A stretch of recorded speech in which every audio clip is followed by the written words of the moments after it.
Dear self, kaya mo pa ba? Pagod ka na ba? Minsan kailangan mo ding magpahinga para hindi ka tuluyang manghina. Tandaan mo, ikaw ang inaasahan nila, ng pamilya mo, lalo na ng mga anak mo.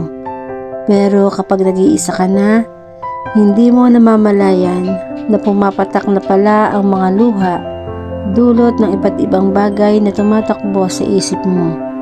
Huwag kang susuko ha, maging matatag ka pa. Kasi paano sila kung ika'y bibitaw na? Alalahanin mo, kailangan ka pa nila. Tumulog ka din sa gabi, magpahinga ka. Mahalin mo muna ikaw yung sarili mo para may lakas ka na mahalin sila.